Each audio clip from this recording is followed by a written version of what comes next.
మన తండ్రి అయిన దేవుని యొద్ద నుండి, ప్రభు అయిన యేసుక్రీస్తు వారి యొద్ద నుండి కృపా సమాధానములు మీ అందరికీ కలుగును కాక.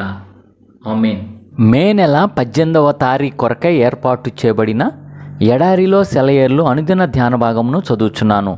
వాక్య భాగము: అత్యధిక భారం వలన కృంగిపోతిమి, మరియు మృతులను లేపు దేవుని యందే గాని మాయందే మేము నమ్మిక ఉంచకుండునట్లు మరణమగుదుమను నిశ్చయము మా మట్టుకు మాకు కలిగి ఉండెను. 2 కొరింథీయులకు రాసిన పత్రిక 1వ అధ్యాయము 8-9 వచనాలు. ధ్యాన భాగమును చదువుచున్నాను. కష్టకాలంలో మనపై పడే ఒత్తిడిలే మనకి జీవితపు విలువను అర్థం చేసుకునేలా చేస్తాయి. పోయిందనుకున్న మన ప్రాణం తిరిగి మనకి దక్కిన ప్రతిసారి అది ఒక క్రొత్త ఆరంభం అవుతుంది. ప్రాణం విలువ ఎంతో క్రొత్తగా తెలిసి వస్తుంది. దేవుడికి మానవులకి కూడా అది మరి ఎక్కువ ఉపయోగకరంగా మారుతుంది. మనకి వచ్చే ఒత్తిడులు ఇతరులకి వచ్చే కష్టాలను అర్థం చేసుకోగలిగేలా చేస్తాయి. వాళ్ళ పట్ల సానుభూతిగా మెలగడం నేర్పిస్తాయి.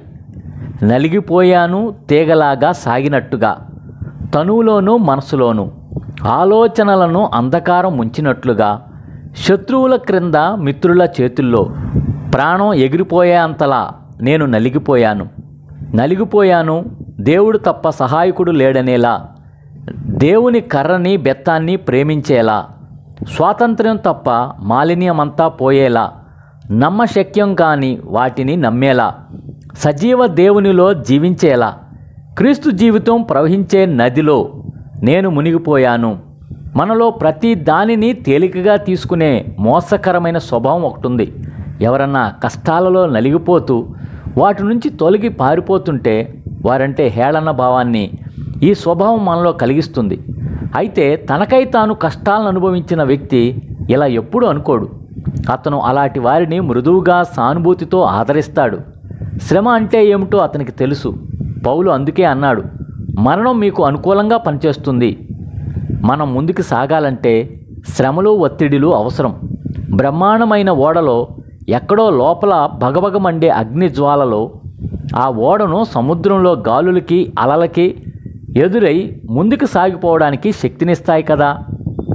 బాధల గానుగలో నుండి తీయని ఆత్మ ద్రాక్షారసం జాలువారింది. కన్నీరు కార్చని కళ్ళలో నుండి కారేది చీకటి తప్ప మరేముంది? ఇదే ఈ దినమునకై ఏర్పాటు చేయబడిన ఎడారిలో సెలయేర్లు అనుదిన ధ్యాన భాగము. సమస్త జ్ఞానమునకు మించిన దేవుని కృపా సమాధానము ప్రభు అయిన యేసుక్రీస్తు వలన మీ హృదయములకు మీ తలంపులకు కావలి ఉండును గాక. ఆమేన్. Praise the Lord. షాలోమ్. పరిశుద్ధుడా, ప్రేమ కలిగిన తండ్రి యేసుక్రీస్తు ప్రభువా, ఇచ్చిన మరి ఒక మంచి వర్తమానం బట్టి వందనములు స్తోత్రం చెల్లించుకుంటున్నాం ప్రభువా. మాకు వచ్చే కష్టాల ద్వారా వచ్చే ఉపయోగాలు ఈ దిన వర్తమానంలో నువ్వు మాకు తెలియపరిచినందుకు వందనాలు స్తోత్రాలయ్యా. నిజంగా మాకు కష్టాలు రావటం వల్ల ప్రభువా ఎదుటి వారి యొక్క కష్టాలను అర్థం చేసుకునే సానుభూతి మాకు ఉండిద్దని చెప్పి అయ్యా మేము గ్రహించుకుంటూ వచ్చాం ప్రభువా. ఆనాడు పౌలు గారు కూడా ఒక మాదిరికరంగా తండ్రి కష్టాలను అనుభవించి అనేకులు కష్టాల్లో ఉన్నప్పుడు వారికి ఎంతగానో ఆదరణ కలుగు చేస్తున్నట్లుగా నీ యొక్క గ్రంథంలో మేము చూస్తూ వచ్చాం ప్రభువా. నీకు స్తోత్రములయ్యా. అలాగున మేము కూడా ప్రభువా మాకు వచ్చే కష్టాలను బట్టి అయ్యా వాటిని బట్టి విసుకోకుండా తండ్రి మేము అనేకులకి ఒక మాదిరికరమైన జీవితం మేము కలిగి ఉండటానికి సహాయం చేయండి. కష్టాలని ఒత్తిడిని శ్రమల్ని ధైర్యంగా ఎదుర్కొనే కృప అనుగ్రహించమని వేడుకొంచు. ఎడారిలో సెలయేర్లు వించున్న నీ బిడ్డలో ఎవరెవరైతే ఇలాంటి కష్టాలు ఉన్నారో ఇవన్నీ వారికి కావాల్సిన అనుభవాలని చెప్పి ఎదుటివారికి నేర్పించవలసిన అనుభవాలను కూడా అర్థం చేసుకునే కృప అనుగ్రహించమని వేడుకొంచు. ఈ దిన దీవెనలతో ఆశీర్వాదాలతో ప్రతి ఒక్కరిని నింపమని వేడుకొంచున్నాం ప్రభా. నీ బిడ్డలు చేస్తున్న పనుల్లో ప్రయత్నాల్లో ప్రయాణాల్లో మీరే తోడుగా ఉండి ఎండవేడిమి నుంచి కూడా కాపాడమని వేడుకొంచు. యేసు పరిశుద్ధ నామంలో ప్రార్థించి వినయంగా వేడుకొంచున్నాము తండ్రి.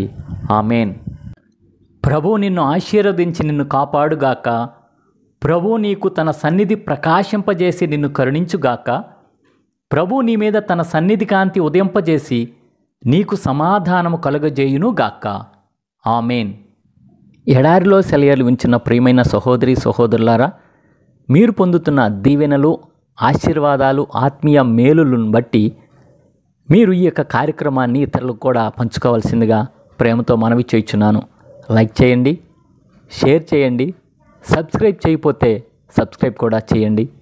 అలాగున దేవుని యొక్క సేవ విస్తరింపబడటంలో, విశ్వాసులు ఆత్మీయంగా బలాభివృద్ధి పొందటంలో మీ వంతు సహకారాన్ని మీరు అందించవలసిందిగా ప్రభు పేరట ప్రేమతో మీకు అందరికీ మనవి చేయుచున్నాను. ప్రభు కృప మనందరికీ తోడుగా ఉండును గాక.